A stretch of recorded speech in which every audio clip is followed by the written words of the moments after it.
Hello po mga ka-workers, gagawa naman tayo ng precast molding pattern at ang gamit natin ay yero at saka evasion snip, yung gunting, yung ikakat natin ng ating yero. Yan po mga ka-workers. Ito po yung coins nilagay ko mga ka-workers para makaraon ako sa ating pattern. Yan. Pwede rin tayo magawa ng iba't ibang pattern ng ating moldings. Depende po sa atin yan mga ka-workers. Ayan, ito pong ginawa namin na moldings sa kinakat namin ng yero. Basic lang po to. Yung pinakasimple. Yan po. Yan, ito yung pattern yung yero. Tapos nilagyan natin ng frame. 3/4 na marine plywood. Yan po. Pag ipapako natin to, ididikit natin ni yero sa 3/4 at yan po mga ka-workers. So siguraduhin natin na lalagpas ang ating yero sa ating frame na 3/4. Yan po mga ka-workers. Okay po, ididikit natin.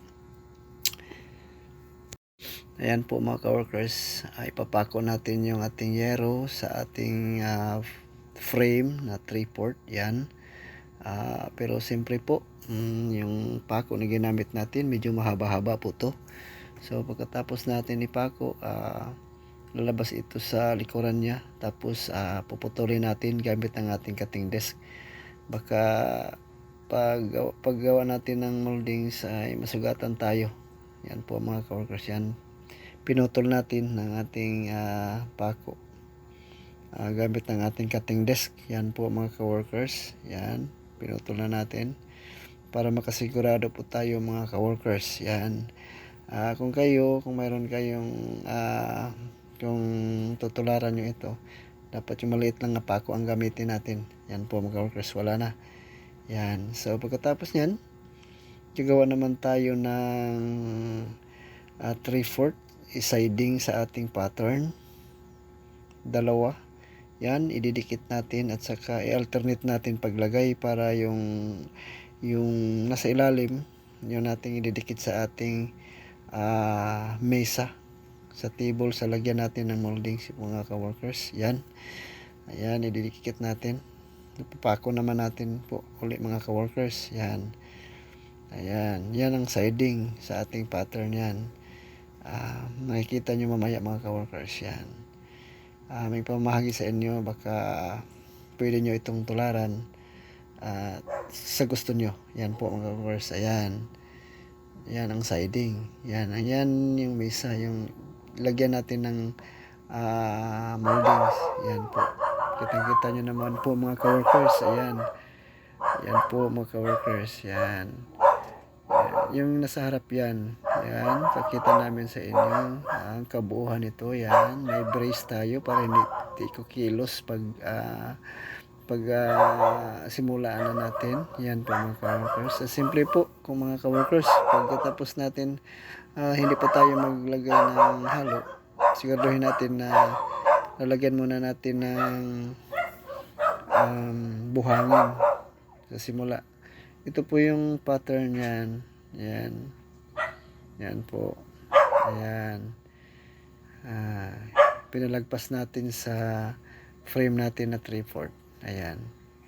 Para makinis yung ating moldings pag pinuruhan na natin. Ayan po mga ka-workers. Simulan natin po mga ka-workers. Atin nang simulan ng paglagay natin ng buhangin. Yan.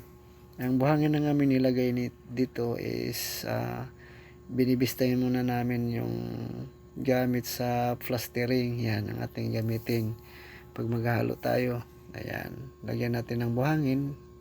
Manipis lang. Nilagyan natin ng buhangin para pagtanggal natin ng ating molding pagkabukas.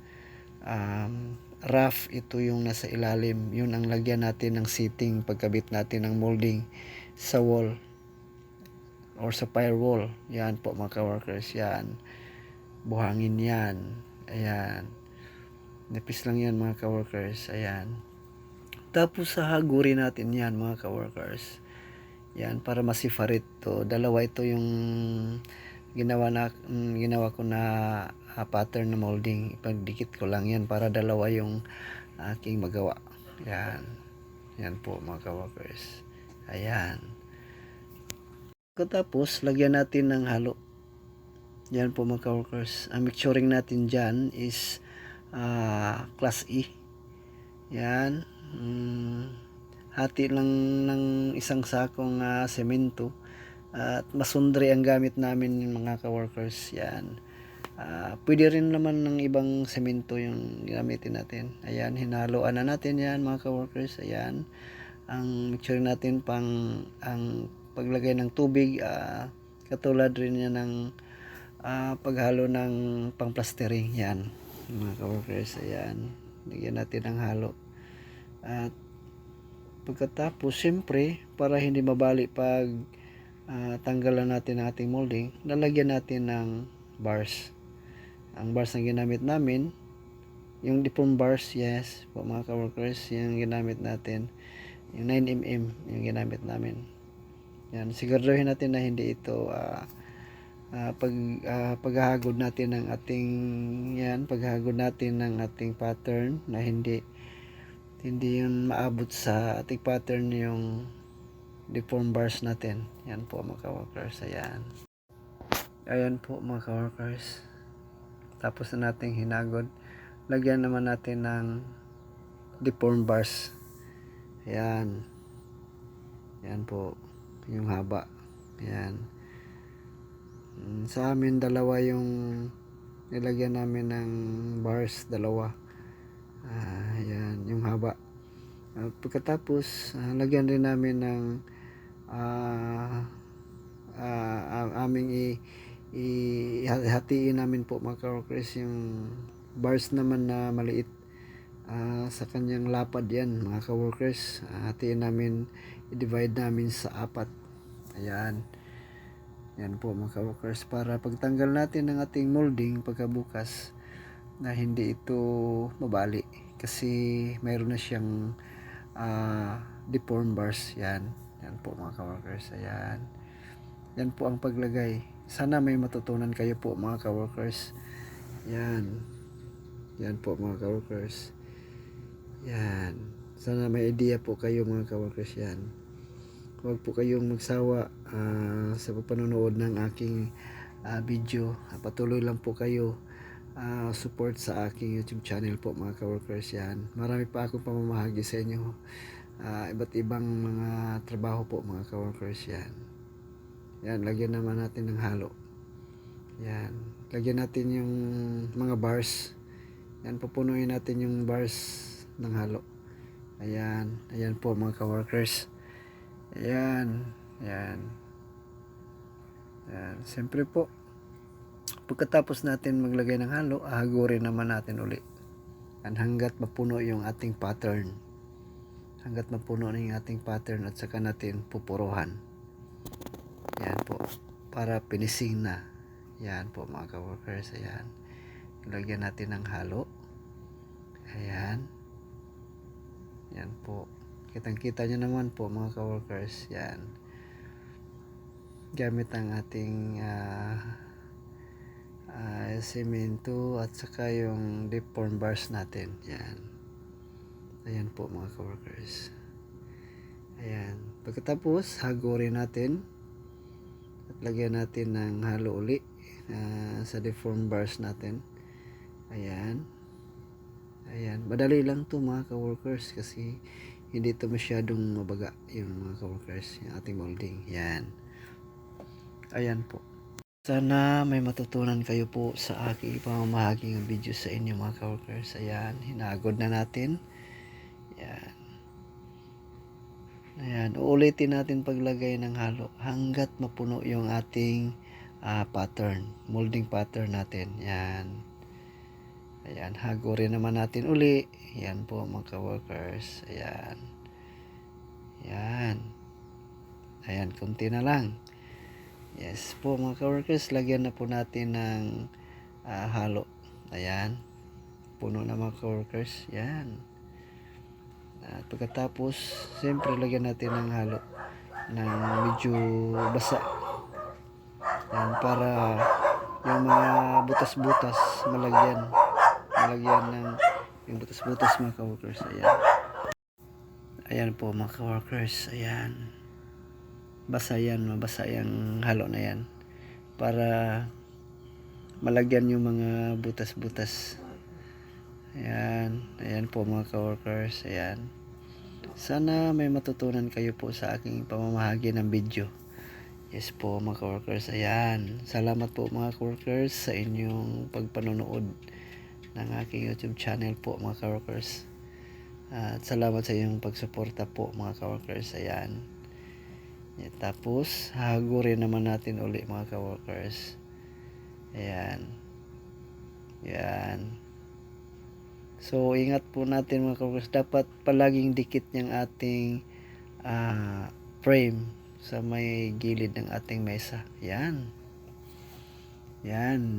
Maganda na tingnan mga ka-workers. At saka lagyan natin ng puro.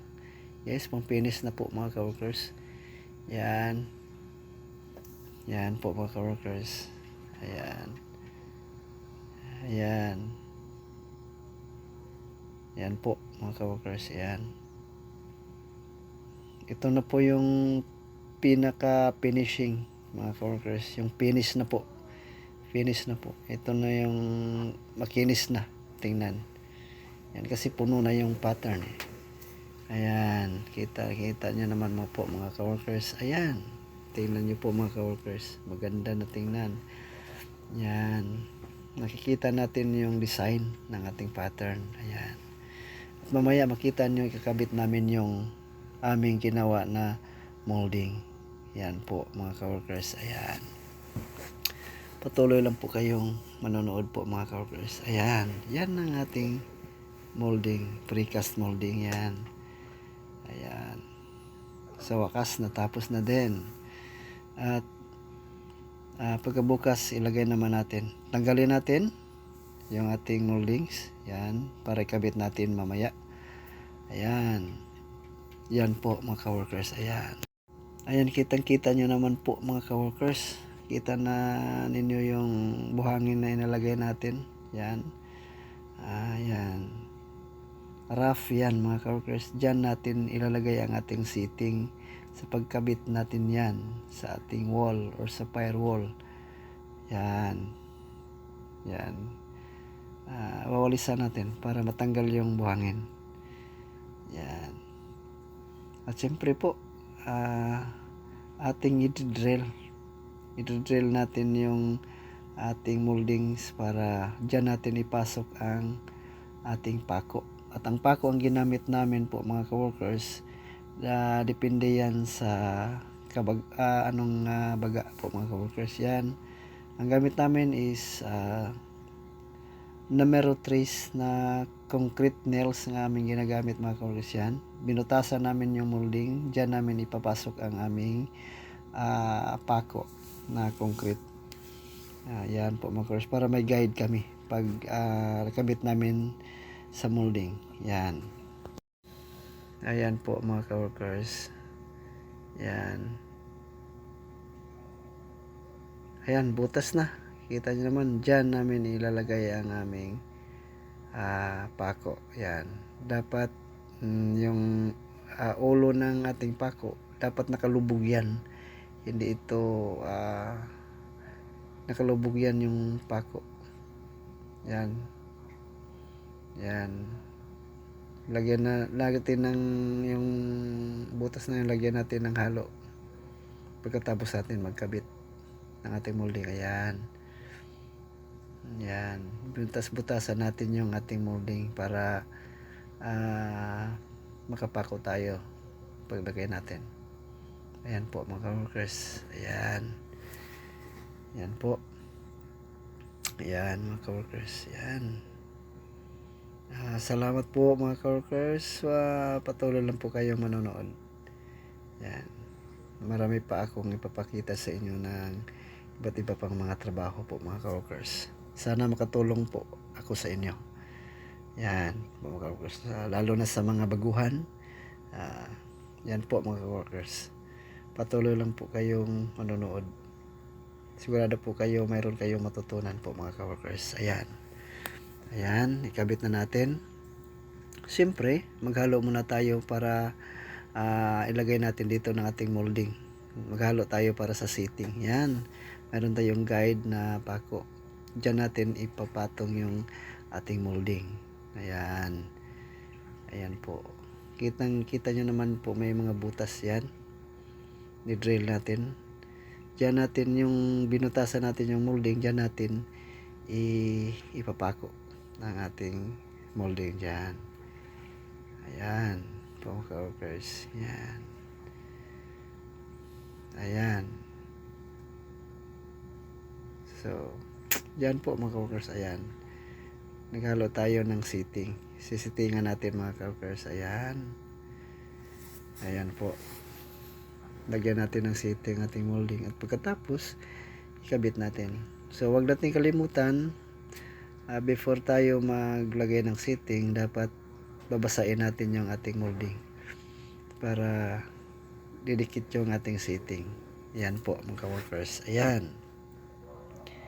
Ayan. Pupunuan natin para hindi basyo yung ating molding. Para sigurado po tayo makadikit yan sa ating walling. Yan, ikabit natin. Ayan po mga ka-workers. Ayan. So kita nyo naman mayroong butas po mga ka-workers ng ating molding. Diyan natin ilagay ang ating pako. Ayan. Ayan po. Ayan. Sana po nakatulong po ito sa inyo ang aming trabaho na ipamahagi namin sa inyo po mga ka-workers. Ayan. Ayan po. Ayan. Ang ganyan po ang mag-install ng molding, precast molding po mga ka-workers. Yan. Madali lang ikabit yan kaysa i-actual natin. Yan. Ayan po mga ka-workers. Ayan. Ayan po. Ayan mga ka-workers. Kitang-kita nyo naman po. Ayan. Yan yung butas na yan ng ating pako. Nilagyan natin ng semento para malabel siya. Yan. Yan po mga ka-workers. Ayan. Yan po. Yan. Siyempre, nagawa rin kami ng precast na flat. Yan. Flat mga ka-workers. Nilagyan namin dito. Dagdag design. May gap yan. Lagay namin. Ayan. Kitang-kita nyo naman. Pinako nyo mga ka-workers. Ayan. Ayan. Yan po. Yan. Bubutasan muna natin yung ating moldings. At saka natin ikabit. Para ito yung butas may i-guide natin sa ating walling. Yan. Yan. Para makapako tayo. Yan. Sa likuran yan may butas na yan. Yung walling. Yan. Ayan po. Ayan. So, minamasilyahan natin. Yan. Ayan po mga ka-workers. Madali lang ikabit. Yan. Salamat po mga ka-workers sa inyong panonood. Thank you for watching. Bye-bye.